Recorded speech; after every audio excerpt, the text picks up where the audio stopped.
السلام علیکم ورحمۃ اللہ وبرکاتہ۔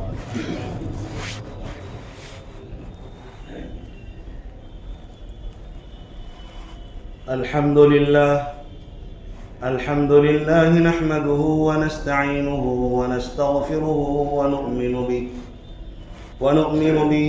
ونتوکل علیہ ونعوذ باللہ من شرور انفسنا ومن سیئات اعمالنا من يهده الله فلا مضل له ومن يضلله فلا هادي له ونشهد أن لا إله إلا الله وحده لا شريك له ونشهد أن سيدنا ومولانا محمدا عبده ورسوله أما بعد فأعوذ بالله من الشيطان الرجيم بسم الله الرحمن الرحيم وما يستوي الأعمى والبصير ولا الظلمات ولا النور صدق الله العظيم۔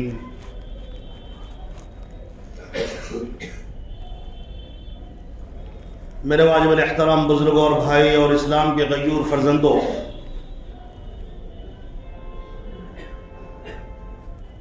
ہم لوگوں کو اللہ تبارک و تعالیٰ نے جو سب سے بڑا انعام عطا کیا ہے وہ ایمان کی دولت ہے۔ ایمان کی دولت جس کے پاس موجود ہے، ایمان ہمیں تقاضا کرتا ہے کہ ہم سب در چھوڑ کر ایک در پر ہو جائیں،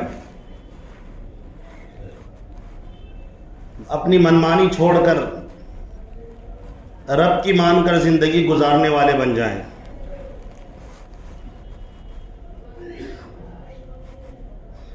لیکن اس کے باوجود ہم دیکھتے ہیں کہ ہم مومن ہونے کے باوجود ہر میدان میں، اپنے گھر میں اور باہر کی زندگی میں کسی نہ کسی پریشانی کے اندر مبتلا ہے اور گناہ میں مبتلا ہے۔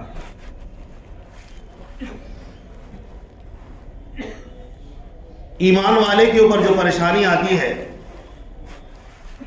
ایمان والے اتنے طاقتور ہوتے ہیں، ایمان کی طاقت ان کے پاس ایسی طاقت ہوتی ہے، ساری دنیا کو اپنے وہ جوتے کی نوک پر رکھ کے اڑا دیتے ہیں، لیکن ایمان کا سودا نہیں کرتے۔ لیکن اس کے باوجود ہم دیکھ رہے ہیں کہ ہم ایمانی تقاضے کا اور بعض مرتبہ ایمان کا سودا کر رہے ہیں، پیسے کی وجہ سے ایمان کا سودا کر رہے ہیں، چند عزتوں کی وجہ سے ایمان کا سودا کر رہے ہیں، اور اس کی مثالیں ہمارے درمیان ڈھونڈنا مشکل نہیں ہے۔ آدمی مال و دولت کی وجہ سے، عزت کے لیے آدمی جھوٹ بھی بولتا ہے، یہ ایمان کے تقاضے کا سودا نہیں تو اور کیا ہے۔ ایمان کا تقاضا تو یہ تھا کہ نبی نے فرمایا المؤمن لا یکذب، کہ مسلمان جھوٹ نہیں بولتا۔ آج اس نے جھوٹ کیوں بولا ہے؟ اس نے جھوٹ اسی لیے بولا کہ یہ ایمان کی اہمیت کو نہیں پہچانا، ایمان کی قدر و قیمت کو نہیں پہچانا، یا ایمان جس طرح اس کے دل میں اترنا چاہیے اس طرح نہیں اترا۔ آج یہ پیسوں کی وجہ سے یا اپنی خواہشات کی غلامی میں بک چکا ہے جو جھوٹ بولتا پھر رہا۔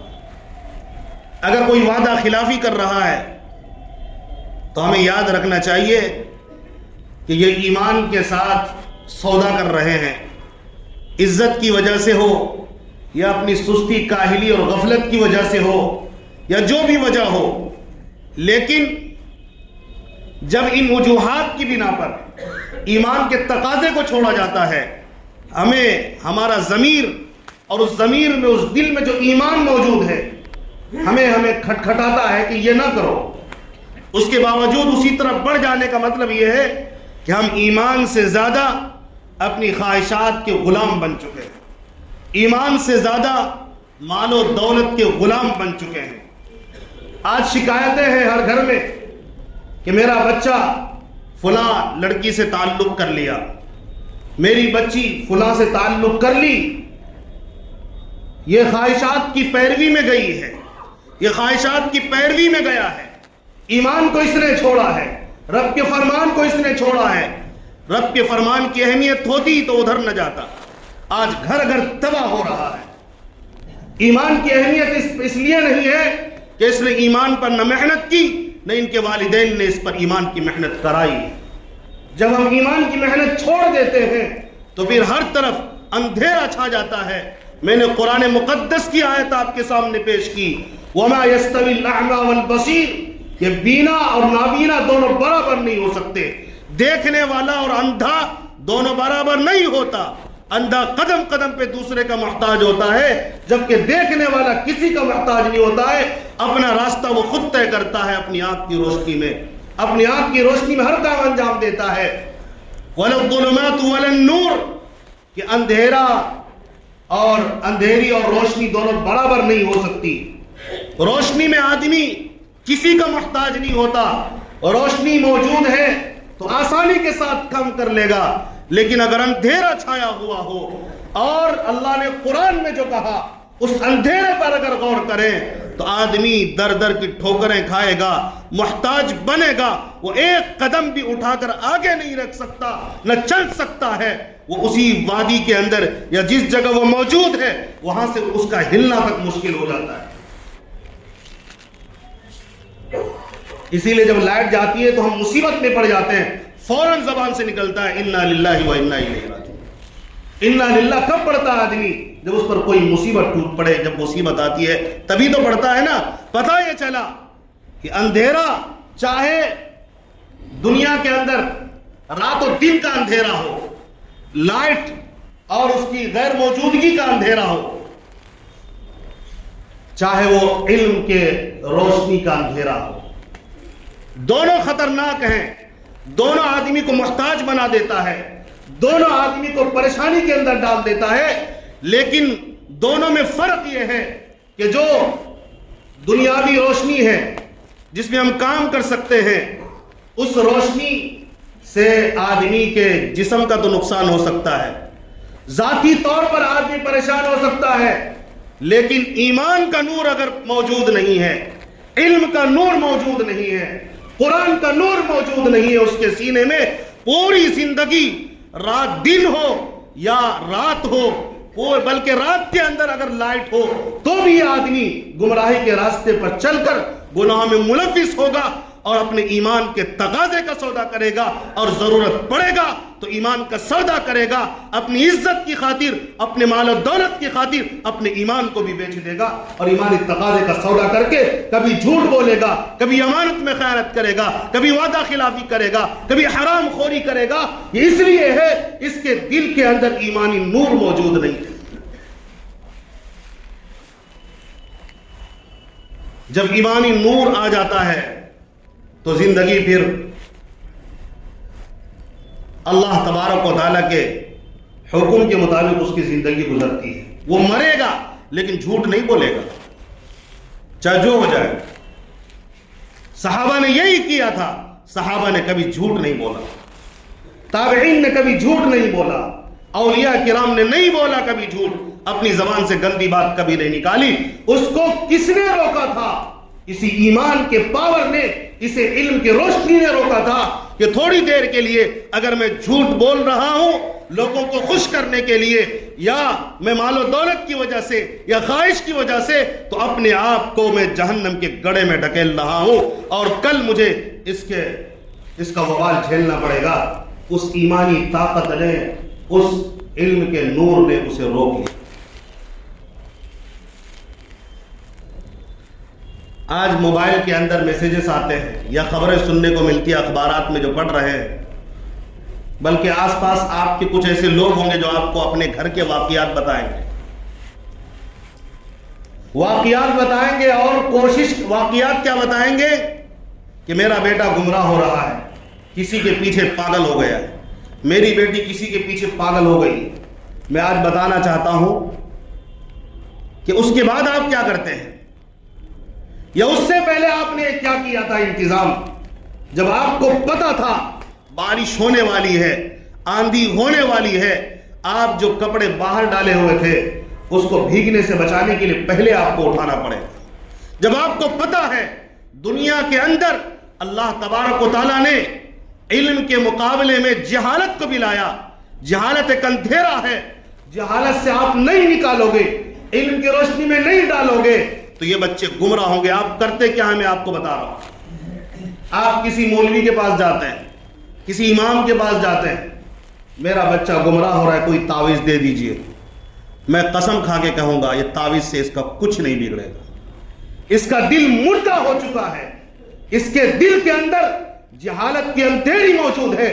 اللہ کی قسم اگر اس کو پانے کے لیے، اس گناہ میں پڑنے کے لیے اگر اسے ایمان بھی چھوڑنا پڑے، اس کے دل کے اندر جو جہالت ہے وہ ماں باپ کو بھی چھوڑے گا، وہ بھائی بہن کو بھی چھوڑے گا اور ایک غیر کے پیچھے بھاگنے پر مجبور ہو جائے گا.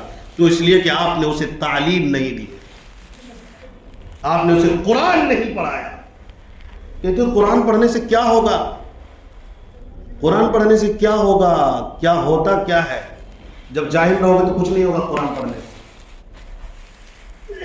تو پھر تو صرف وہی نظر آئے گا، ڈاکٹر بناؤ، انجینئر بناؤ، پروفیسر بناؤ، لیکن دین مت سکھانا، قرآن مت سکھانا. یہ جب باپ مر جائے، باپ کے پیچھے کھڑے ہو کر یہ دعا کے الفاظ تک ادا نہ کر سکے، ایسا مجرم بنا دو. ڈاکٹر ہوگا، دعا کے الفاظ یاد نہیں ہوں گے. کیوں؟ اس لیے کہ انجینئر سے ہوتا ہے، ڈاکٹر سے ہوتا ہے، پروفیسر سے ہوتا ہے، لیکن قرآن سے نہیں ہوتا.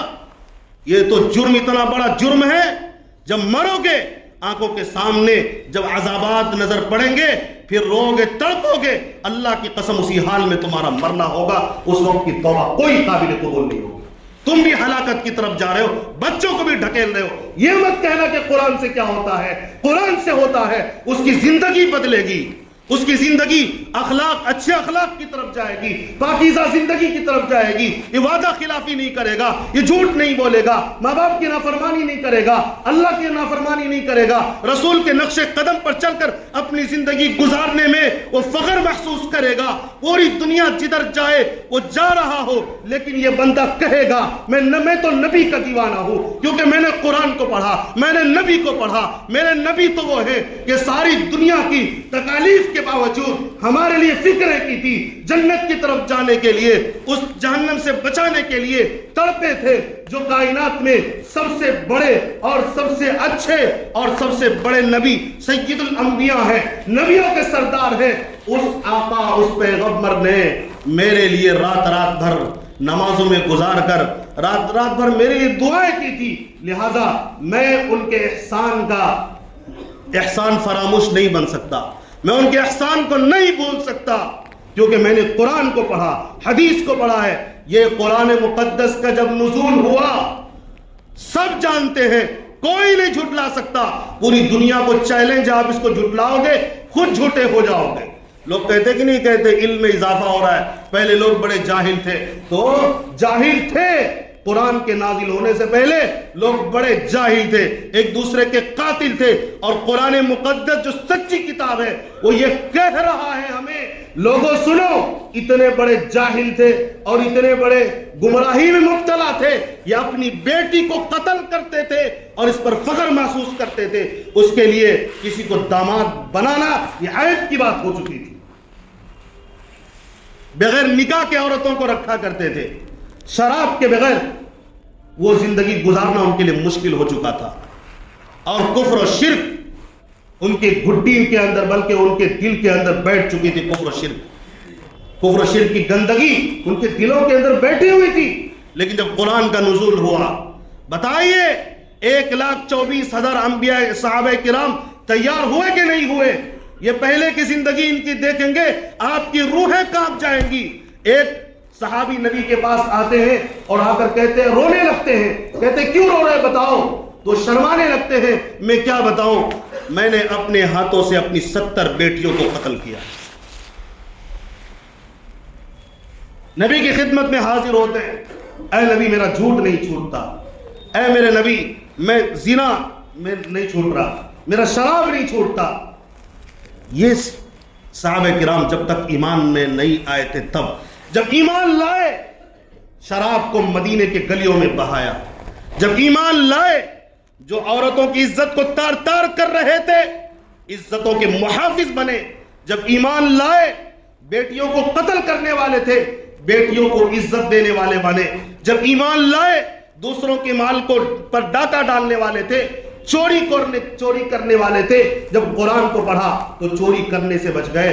اسی کو اللہ نے جب کہا کہ اگر تمہیں بچنا ہے ان گمراہیوں سے ان خطرناکیوں سے کفر سے بچنا ہے شرک سے بچنا ہے اندھیرے سے بچنا ہے اخلاق اچھے اخلاق سے اپنے آپ کو سنوارنا ہے اقرأ بسم ربک الذی خلق. اپنے رب کے قرآن مقدس کو پڑھنا شروع کرو. اپنے رب کے مخلوقات کو پڑھو. اپنے رب کے نام سے پڑھو جس نے مخلوقات کو پیدا کیا ہے. پیدا کرنے والے رب کے نام سے پڑھنا شروع کرو. علم حاصل کرو. یا انگریزی علوم کا نہیں بالکل نہیں. بعد میں تفسیر میں کیا ہوا بعد میں اور کیا معنی پیدا ہوگا وہ سب بات کی بات ہے. لیکن اللہ کو پہچاننے کے لیے رسول کو پہچاننے کے لیے مرتد ہونے سے بچنے کے لیے گمراہی میں نہیں پڑھنے کے لیے کسی کو لے کر نہیں بھاگنے کے لیے قرآن پڑھنا پڑے گا. کالج کے اندر ایک لڑکا ایک لڑکی لے کے چلا جاتا ہے. لڑکی بھاگ گئی اس کو کوئی مطلب نہیں کالج میں پڑھ رہی تھی نا. لیکن مجھے ایسے واقعات آپ نہیں بتا سکتے اس نے پابندی کے ساتھ کسی مدرسے کے اندر پڑھا ہو یا پڑھی ہو اور اس نے ایسا کانڈ کیا ہو. آپ جتنا پڑھانا اتنا پڑھائیے اس کو. پڑھانے کا مطلب یہ نہیں کہ آپ صرف کتابیں رٹوا دیں بلکہ تربیت بھی دیں. ایسے لوگوں کے پاس بھیجے جو تربیت کرتے ہو. نبی نے صحابہ کی تربیت کی. صحابہ کرام نے تابعین کی تربیت کی تھی. تابعین نے اولیاء کرام کی تربیت کی. آج کے دور میں علماء نسلوں کی تربیت کرتے ہیں یہ جا کے حافظ بنتے عالم بنتے. اب آپ ڈھونڈ کر لاؤ گے ہزاروں میں سے کسی ایک عالم کا واقعہ کسی ایک حافظ کا واقعہ وہ شاذ و نادر ہوتا ہے. ہو سکتا ہے اس کی تربیت صحیح نہیں ہو اس کا واقعہ پیش نہ کرنا.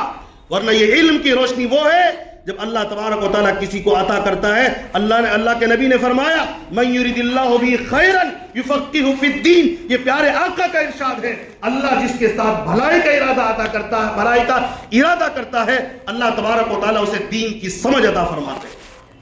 اگر کسی کو اللہ نے علم عطا کیا ہے دینداری عطا فرمائی ہے علم عطا کیا ہے تو خیر کا ارادہ کیا ہے گمراہ ہونے کے لیے نہیں کیا.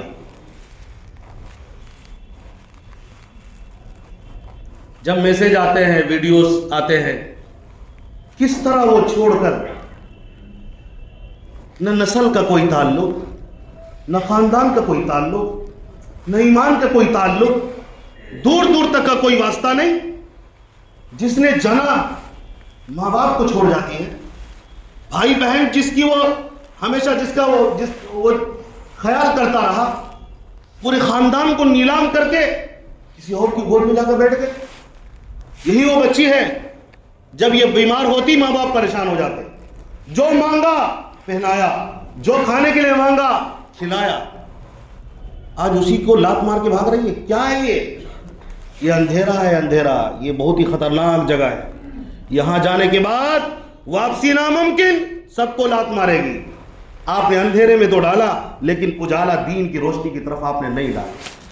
اب اس سے بچانے کے لیے کچھ کام ہمیں کرنے پڑیں گے. تعویذ سے کچھ نہیں ہوگا. جب یہ بگڑ جائیں گے نا تو اس سے پہلے آپ کو خیال کرنا ہے. جب میں نے مثال دی بارش آنے والی ہے پہلے پتہ چل جاتا ہے. پہلے میں پورا بادل چھا جاتا ہے. آدمی کیا کرتے ہیں عورتیں یا جو بھی ہے کپڑے اپنے سمیٹ لیتے ہیں تاکہ کپڑے نہ بھیگے. محنت سے دھویا ہے نا بھائی گندے نہ ہو جائے آندھی میں اڑ نہ جائے. تو اسی لیے اپنے بچے جو ہوتے ہیں کپڑوں سے بھی اہم ہوتے ہیں اور بہت ہی اہم ہوتے ہیں. انہی کے لیے ہم لوگ کپڑے بھی لاتے ہیں خون پسینہ ایک کر کے. کپڑے کو بچانے کے لیے اتنا اہتمام کرتے ہیں. اپنے بچوں کو اپنے سے جوڑنے کے لیے ایمان پر برقرار رکھنے کے لیے آپ کو پہلے سے ہی کوشش کرنی پڑے گی. یاد رکھیے ہمیشہ عصری تعلیم ضروری نہیں ہے عورتوں کے لیے. میں ضروری کا لفظ بولا ہوں جائز ناجائز نہیں. پھر فتوا نہیں پوچھنے لگ جائیے گا. امام صاحب نے بیان کیا کہ جائز نہیں ہے. جائز نہیں کہہ رہا ہوں میں ضروری نہیں ہے. کیا ضروری ہے بتائیے. کم ہو گئے کیا لوگوں کی تعداد. پڑھنے والوں کی تعداد کم ہو گئی ہے کیا؟ 97% لوگ مدرسے میں نہیں ہیں، صرف 3 یا 4% لوگ مدرسے میں. سمجھ رہے ہیں آپ؟ 1 کروڑ میں سے 3-4 لاکھ کہاں ہیں؟ مدرسے میں. 96 لاکھ کہاں پر ہے؟ اسکولوں میں، کالج میں، یا باہر جہاں بھی ہو. اکثر تو اسکول اور کالج میں ہوتے ہیں.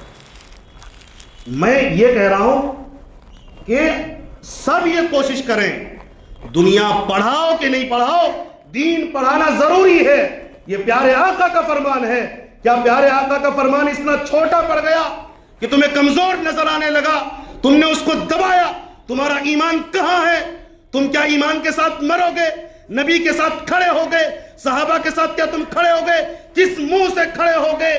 نبی نے فرمایا طلب العلم فریضۃ علی کل مسلم اور مسلمہ، کہ مسلمان مرد اور عورتوں پر علم کا حاصل کرنا، قرآن کا پڑھنا، حدیث کا پڑھنا یہ فرض ہے. لیکن ہم نے فرض کو چھوڑا، جو صرف جائز تھا اس کو پکڑا. آج حالت یہ ہوئی، رو رہے، آنسو بہا رہے. یہ تو وہ واقعات ہیں جو ویڈیوز میں آ جاتے ہیں، جو میسیجز میں آ جاتے ہیں.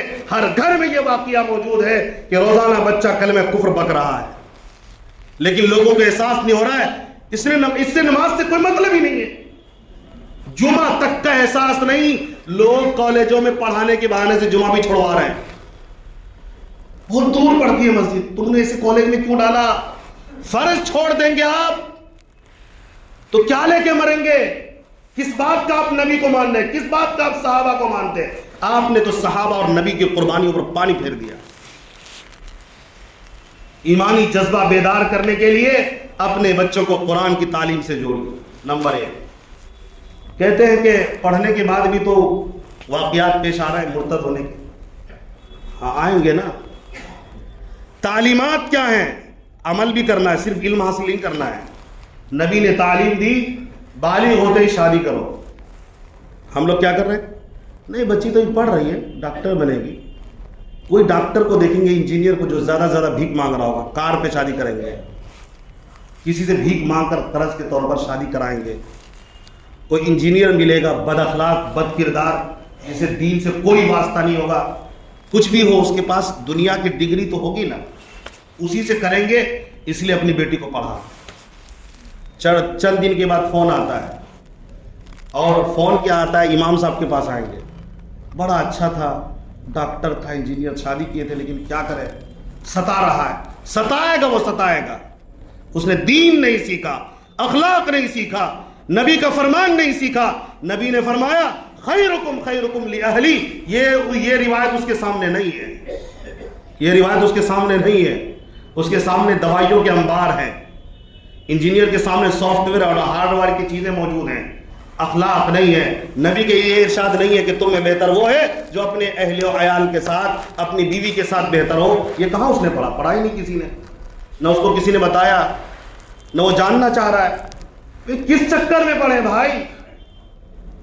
دین کو پہلے لازم کرو، پہلے حافظہ بناؤ بچوں کو، قرآن سکھاؤ، دین سکھاؤ. پہلے وقت رہا تو دیکھا جائے گا.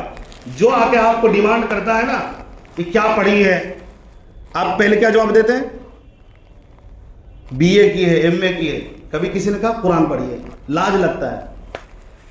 تم اس ایمان کے ساتھ مرو گے بھائی؟ میرے بھائی آپ اس ایمان کے ساتھ مرنا چاہتے ہو؟ اس ایمان کے ساتھ لاج لگ رہا ہے آپ کو قرآن کا نام بولنے میں؟ لاج کیا لگے گا؟ پڑھایا ہی نہیں تو لاج تو لگے گا ہی. لاج نہیں لگے گا، آپ تو بے غیرتی بھی آئے گی، کیونکہ آپ نے نہ قرآن اس کو پڑھایا ٹھیک سے، نہ اردو اس کو آپ نے پڑھایا، نہ عربی پڑھایا. سب سے اس کو آپ نے پیدل کر دیا. اسی لیے وہ پوچھے گا. میں کہتا ہوں کہ جب یہ سوال کرے کیا پڑھیے، اس کو پوچھئے آپ اس کے انگریزی پڑھائی سے آپ کو کیا مطلب، آپ اس کا کیا کرنا چاہتے ہیں بتائیے. کوئی سبزی پکانا چاہتے ہیں اس تعلیم کا، یا کوئی آئٹم بنوانا چاہتی ہے، یا گھر کے کام کاج میں کوئی کام آ گیا، بچوں کی پرورش میں وہ کام آئے گی. کیا کام آئے گا انگریزی؟ بتائیں مجھے.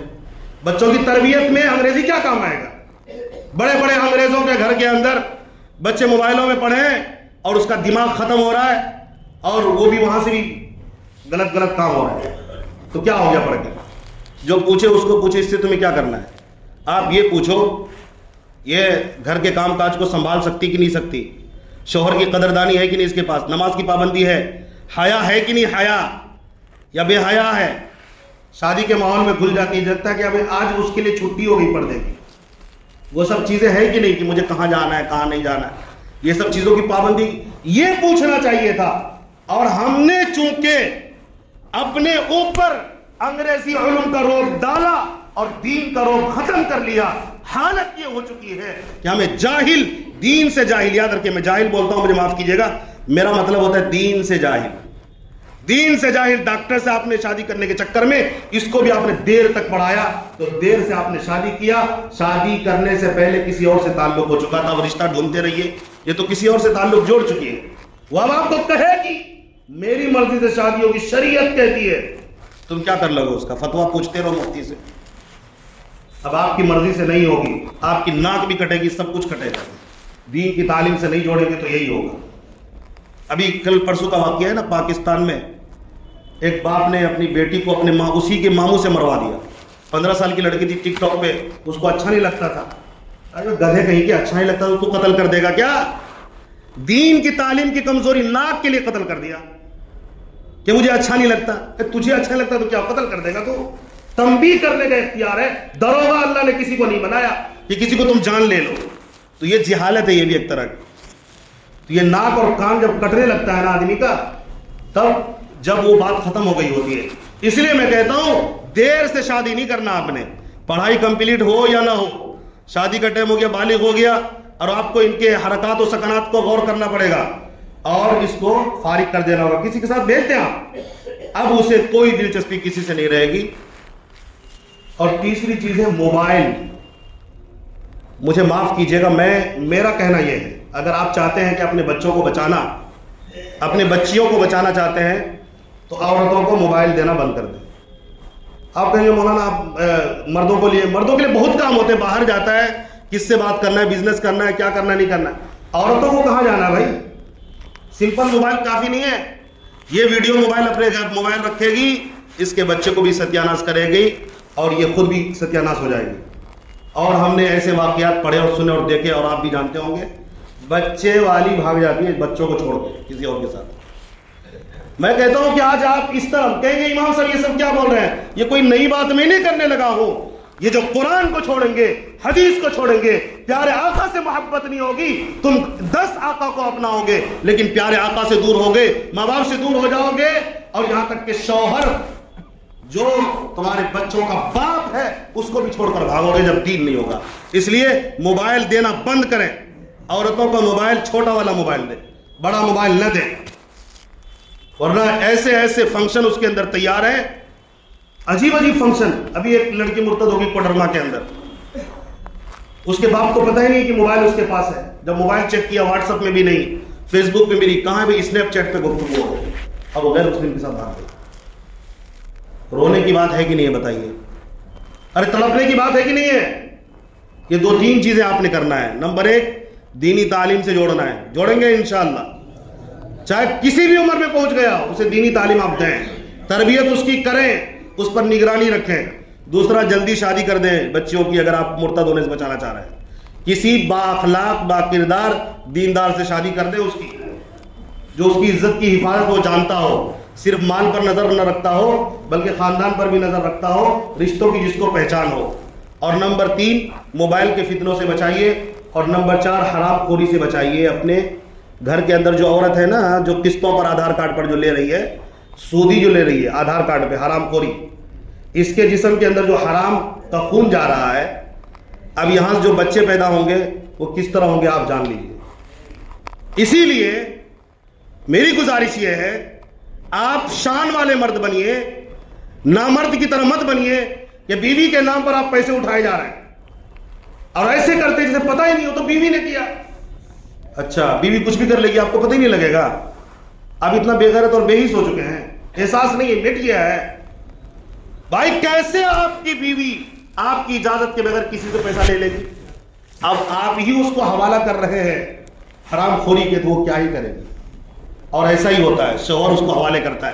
ایک آئی ڈی لے لی ہے قرض، اب میں بہت اہم بات کرنا ہے، 2 منٹ لوں گا، اس پر غور کیجئے گا، سارا معاشرہ تباہ ہے۔ ایک آئی ڈی پہ قرض قسطوں پہ عورت نے اٹھا لی، اب اس کو ادا کرنے میں اس کی جان نکل رہی ہے، اس کے شوہر کی. اب کیا بولے گی؟ لے لے بہن کا آئی ڈی سے لے لے، یا وہ جو تیری سہیلی اس کی آئی ڈی لے لے. اب اس قرض کو ادا کرنے کے لیے دوسری آئی ڈی سے سودی قرض لے رہا ہے. اب اس کو ادا کرنے کے لیے تیسرا قرض لے رہا ہے. اب جب آ کے سودی والے نے پکڑا تو گاؤں چھوڑ کے بھاگا، پھر کبھی نظر نہیں آیا دوبارہ. تو بیوی بچے بھی گئے اور قرض پہ بھی پھنسا اور اسے بھاگنے کی جگہ بھی نہیں مل رہی ہے. معاشرے کو ہم نے تباہ کیا ہے. یہ حرام خوری کہاں سے آتی ہے؟ جب آپ دین سے جاہل رہو گے. آپ کو پتا ہونا چاہیے 1 روپیہ سود کا لینے والا ایسا ہے جو اپنی ماں کے ساتھ 36 مرتبہ زنا کرتا ہے. یہ پیارے آقا کا ارشاد، اتنی بری چیز ہے. ہر گھر کے اندر ہم نے یہ آدھار کارڈ پہ قسطوں والا کاروبار جو شروع کیا ہے. اللہ کے لیے اس سے باز آئیے. اللہ کے لیے اپنے گھر کو جہنم کی آگ سے بچائیے، تباہی سے بچائیے. معاشرے کو پاک کیجیے ان گندگیوں سے. حرام خوری کریں گے بچے شریر ہوں گے یا بچے شریر پیدا ہوں گے. آپ اس کی تربیت نہیں کریں گے. یہ حرام خاکہ کے پل رہا ہے تو اس سے آپ برکت اور خیر کی امید کریں گے. جس طرح کی تربیت اس کے جسم کی ہوگی اسی طرح کی تربیت روح کی بھی ہوگی. وہ گناہ کی طرف زیادہ بھاگے گا، نیکی کی طرف نہیں آئے گا. حلال کھلانے سے بھی پاکیزہ اثرات مرتب ہوتے ہیں، اسی طرح حرام کھانے سے بھی اور گندے اثرات مرتب ہوتے ہیں جسم پر. خود بھی بچیے، دوسروں کو بھی بچائیے. تو 3-4 کام آپ طے کر کے اٹھیں، پھر آپ کم سے کم بچیے. دنیا کا بوجھ اپنے اوپر مت لا دیے. میں سمجھتا ہوں یہ جو مسجد ہے جامع مسجد پٹنہ جنکشن، اس مسجد کی خاصیت اور مرکزیت یہ ہے پورے بہار سے لوگ یہاں آتے ہیں. اسٹیشن اس لیے آتے ہیں اور آ کے نماز پڑھتے ہیں. تو میں سمجھتا ہوں کچھ ڈسٹرکٹ کے لوگ تو یہاں فی الحال موجود ہیں. میرے اس پیغام کو لے جائیے، عام کیجئے. بچیوں کو بچوں کو ارتداد سے بچائیے، گناہوں سے بچائیے اور خود بھی بچنے کی فکر کریے. اس کے لیے 4 کام کرنا ہے. میرے ساتھ اس کو دہرائیے. نمبر 1 کیا کرنا ہے بھائی؟ بولیے نا بھائی. علم دین سے جوڑنا ہے. علم دینی تعلیم اور تربیت اس کو دینا ہے. نمبر 2 کیا کرنا ہے؟ جلدی وقت پہ شادی کرنا، چاہے مرد ہو لڑکا ہو یا لڑکی، وقت پہ شادی کریں. بالغ ہوتے ہی وسعت ڈھونڈ لیں، وسعت ہو گیا شادی کریں. اور نمبر 3 موبائل کے فطروں سے بچائیے. نمبر 4 حرام خوری سے بچائیے اور جہیز کی لعنت سے بچائیے. اللہ تبارک و تعالیٰ ہم تمام کو دین کی صحیح سمجھ عطا فرمائے اور ہم سب کو عمل کی توفیق عطا فرمائے. میں نے جو وقت لیا ہے مختصر خطبہ، مختصر نماز میں انشاءاللہ وقت واپس ہو جائے گا. صحت کے لیے دعا کی